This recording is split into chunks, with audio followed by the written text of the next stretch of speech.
नमस्कार, मी प्रिया काळे. तरुण भारतच्या न्यूज बुलेटिनमध्ये आपल्या सर्वांचं स्वागत. आता पाहूया ठळक घडामोडी. माघ महिन्यात साजरी करण्यात येणाऱ्या श्री गणेश जयंतीला विशेष महत्त्व आहे. माघ महिन्याच्या शुक्ल पक्षातील विनायकी चतुर्थीला श्री गणेश जयंती म्हणून ओळखले जाते. हा उत्सव माघी गणेशोत्सव म्हणून साजरा करण्यात येतो. आज बेळगाव शहरात माघी गणेश जयंती मोठ्या उत्साहात साजरी करण्यात आली. सदाशिवनगर बेळगाव येथे श्री हरिद्रा गणेश मंदिरात माघी गणेश जयंती व वर्धापन दिन मोठ्या उत्साहात साजरा करण्यात आला. सकाळी श्री गणेशाला अभिषेक व विशेष अलंकार करण्यात आले. त्यानंतर गणहोम, पाळणा आदी धार्मिक कार्यक्रम संपन्न झाले. दुपारी महाप्रसादाचे आयोजन करण्यात आले होते. तसेच राणी चन्नम्मा चौक येथील श्री गणेश मंदिरात श्री सिद्धिविनायक मंदिर, सार्वजनिक श्री गणेशोत्सव मंडळ मोतीलाल चौक, भेंडी बाजार बेळगाव, टिळकवाडी श्री स्वयंभू गणेश मंदिर, बकरी मंडई येथील गणेश मंदिर आदी ठिकाणी गणेश जयंती मोठ्या उत्साहात साजरी झाली. ऑनलाईनच्या माध्यमातून नागरिकांची मोठ्या प्रमाणात फसवणूक केली जात आहे.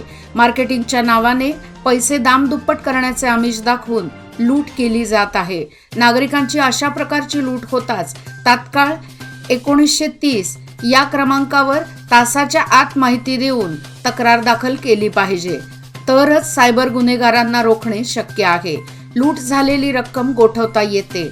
विलंब झाल्यास तपास लावणे अत्यंत कठीण आहे, अशी माहिती जिल्हा पोलीस प्रमुख डॉ. भीमाशंकर गुळेद यांनी दिली.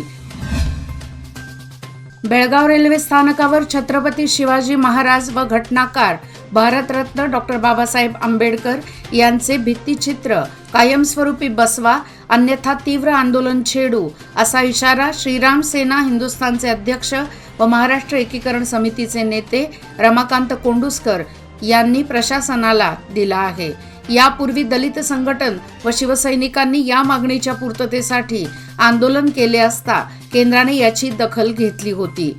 केंद्र सरकारने राज्य सरकारला भित्तिचित्र लावण्याचे आदेश देऊन देखील अद्याप थोर पुरुषांचे भित्तिचित्र लावण्यात आलेले नाही. त्यामुळे आगामी दिवसात तीव्र आंदोलन छेडण्याचा इशारा देण्यात आला आहे. कर्नाटक राज्य फुटबॉल संघटना मान्यताप्राप्त बेळगाव जिल्हा फुटबॉल संघटना आयोजित व Lokmanya multipurpose cooperative credit society पुरस्कृत लोकमान्य चषक BDFA वरिष्ठ साखळी फुटबॉल स्पर्धेला मंगळवार दिनांक 13 फेब्रुवारी पासून लवडेल स्कूलच्या स्पोर्टिंग प्लॅनेट मैदानावर प्रारंभ झाला आहे. सदर स्पर्धेच्या उद्घाटन प्रसंगी प्रमुख पाहुणे म्हणून लोकमान्य मल्टीपर्पज कोऑपरेटिव्ह सोसायटीचे अजित गरगट्टी, गजानन धामणेकर, सुबोध गावडे संचालक मंडळ सदस्य, तसेच बेळगाव जिल्हा फुटबॉल संघटनेचे अध्यक्ष पंढरी परब, उपाध्यक्ष लेस्टर डिसोजा, गोपाळ खांडे, पेट्रॉन राम हदगल, सचिव अमित पाटील, SS नरगोडी, अल्लाबक्ष बेपारी, प्रशांत देवदानंद, मतीन इनामदार व अरिहंत बल्लाळ आदी मान्यवर उपस्थित होते. माघ महिन्यातील माघी गणेश जयंतीला एक विशेष महत्त्व असल्याने आणि सर्वांचे आराध्य दैवत बाप्पा गणेश असल्याने प्रत्येक गावांमधून असलेल्या गणेश मंदिरामधून स्थानिक पातळीवरील परंपरेनुसार गणेश जयंतीचा सोहळा, अभिषेक, पूजा, आरती तसेच महाप्रसाद अशा विविध कार्यक्रमाने भक्तिमय वातावरणात साजरा करण्यात आला. गणेश मंदिरामध्ये पहाटेपासूनच अभिषेक, पूजा अर्चा कार्यक्रमाला प्रारंभ झाला. सकाळपासूनच या मंदिरांमध्ये भाविक भक्तांच्या दर्शनासाठी रांगा लागल्याचे चित्र, यानंतर दुपारी महाप्रसादासाठी लागलेल्या रांगांचे चित्र दिसून येत होते. बेळगाव तालुक्यातील पिरणवाडी येथील छत्रपती श्री शिवाजी क्रीडा कुस्ती संघटना यांच्या वतीने हजरत शाह सदरुद्दीन अन्सारी उर्फ जंगली पीर उरूस 30व्या पिरणवाडी केसरी कुस्ती स्पर्धेचा थरार रविवार दिनांक 18 पासून सुरू होणार आहे, अशी माहिती स्पर्धेच्या संयोजकांनी दिली. ही स्पर्धा निकाली असून एक दिवशी रंगणार आहे. दरम्यान नियोजित पिरणवाडी केसरी स्पर्धेतील विजेत्याला व उपविजेत्याला लाखांचे बक्षीस देण्यात येणार आहे. सार्वजनिक बांधकाम तथा जिल्हा पालकमंत्री सतीश जारकीहोळी, महिला व बालकल्याण मंत्री लक्ष्मी हेब्बाळकर, विधान परिषद सदस्य चंद्रराज हट्टीहोळींसह अन्य मान्यवरांच्या हस्ते या स्पर्धेचे उद्घाटन होणार आहे. बेळगाव शहरातील खासबाग येथे स्मार्ट सिटी योजनेअंतर्गत उभारण्यात आलेल्या भाजी मार्केट गाळ्यांचे वितरण लवकरच करण्यात येईल. तसेच अशोकनगर येथे कोट्यावधी रुपये खर्च करून निर्माण करण्यात आलेल्या क्रीडा संकुलाच्या देखभालीसाठी चौथ्यांदा निविदा बोलवण्यात येणार असल्याची माहिती महानगरपालिका आयुक्त राजेश्री जैनापुरे यांनी पत्रकारांशी बोलताना दिली.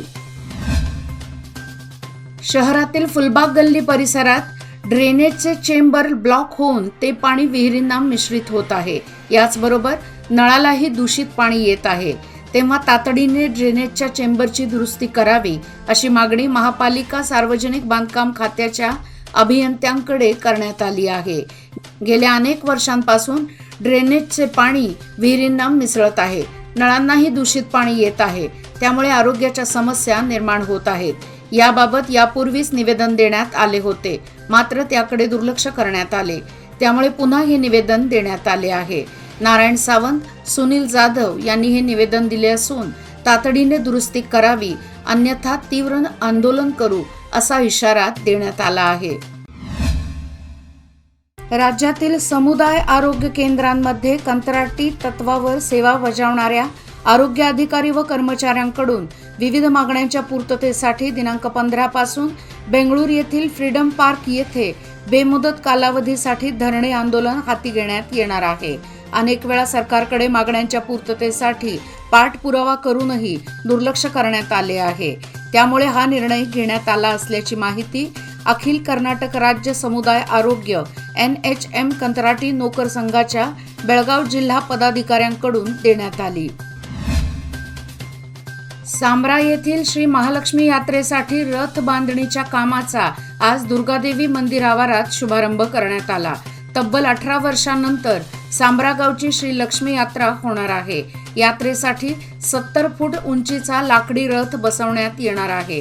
यात्रा कमिटी, देवस्थान कमिटी, हकदार, कारागीर व ग्रामस्थांच्या उपस्थितीत पूजन करून रथ उभारण्याच्या कार्याला सुरुवात करण्यात आली. यात्रा कमिटीचे अध्यक्ष राजू देसाई यांनी धार्मिक विधीची माहिती दिली. आगामी 2 महिन्यात रथ बांधणीचे काम पूर्ण करणार असल्याची माहिती कारागीर बांधवांनी दिली. मंगळवार दिनांक 14 मे 2024 रोजी यात्रेला सुरुवात होणार आहे. पहिले 4 दिवस रथोत्सवासह 9 दिवस यात्रा होणार आहे. दिनांक 22 मे 2024 रोजी यात्रेची सांगता होणार आहे. संकेश्वरचे आराध्य दैवत श्री शंकराचार्य संस्थान मठाचा रथोत्सव 15 फेब्रुवारीपासून सुरू होत असून 24 फेब्रुवारीला अखेर होत आहे. 19 फेब्रुवारी रोजी रथोत्सवाचा मुख्य दिवस आहे. यात्रोत्सवातील सर्व कार्यक्रमांना भाविकांनी मोठ्या संख्येने उपस्थित राहावे असे आवाहन सच्चिदानंद अभिनव विद्या नरसिंह भारती स्वामीजी यांनी पत्रकार परिषदेत केले. हुक्केरी तालुक्यातील राजा लखमगौडा जलाशय पाणलोट क्षेत्रात आपल्या मालकीच्या जमिनीचा तुकडा गमावून बसलेल्या शेतकऱ्यांना अद्यापही नुकसान भरपाई मिळालेली नाही. भरपाई न मिळाल्याने शेतकऱ्यांची कुटुंबे उघड्यावर पडली आहेत. भरपाई मिळवण्यासाठी प्रयत्न करूनही नेहमी जिल्हा प्रशासनाकडून टाळाटाळ केली जात आहे. आता प्रतीक्षा संपली. आत्महत्या करण्याची वेळ आल्याचा संताप मास्तीहोळी भागातील शेतकरी व महिलांनी व्यक्त केला. अथणी तालुक्यातील अनेक गावात पाण्याची समस्या गंभीर बनली असून काही गावांमध्ये विकतच्या पाण्याचा आधार नागरिकांना घ्यावा लागत आहे. 1000 रुपयाला 1 टँकर पाणी विकत घेण्याचा प्रसंग आला आहे. सदर पाणी टंचाई तालुका प्रशासनाच्या निदर्शनास येऊन सुद्धा पाणी समस्या दूर झालेली नाही. पाणी समस्या निवारणासाठी आदेश देऊनही तालुका प्रशासन, जिल्हा प्रशासनाने अद्याप कोणत्याही भागास भेट देऊन उपाययोजना हाती घेतली नसल्याने नागरिकातून संताप व्यक्त करण्यात येत आहे. कर्नाटक सीमा भागातून महाराष्ट्रातील दूध संघांना दररोज 5 लाखावर लिटर दूध जाते. मात्र या दूध संघांनी भेदभाव करत सीमा भागातील दुधाचे दर कमी केले आहेत.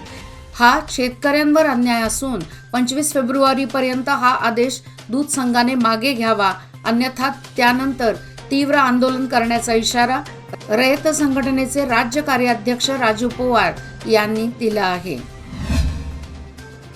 गेल्या काही वर्षात 14 फेब्रुवारी हा दिवस व्हॅलेंटाईन डे म्हणून साजरा करण्याची पाश्चात्य कुप्रथा भारतात वाढत चाललेली आहे. व्यावसायिक लाभासाठी प्रेमाच्या नावाखाली मांडलेल्या या विकृत संकल्पनेमुळे युवा पिढी अनैतिकता यांच्या गर्तेत ओढली जात आहे. त्यामुळे व्हॅलेंटाईन डेला विरोध असल्याचे निवेदन श्रीराम सेनेच्या वतीने निपाणी तहसीलदार कार्यालयात देण्यात आले आहे. याचबरोबर आजचे बातमीपत्र इथेच संपले. अधिक माहिती आणि ताज्या घडामोडी करता पाहत रहा तरुण भारत न्यूज चॅनल. तसेच आमच्या चॅनलला लाईक, शेअर आणि सबस्क्राईब करायला विसरू नका. आणि विश्वासार्ह बातम्यासाठी दररोज वाचा दैनिक तरुण भारत. धन्यवाद.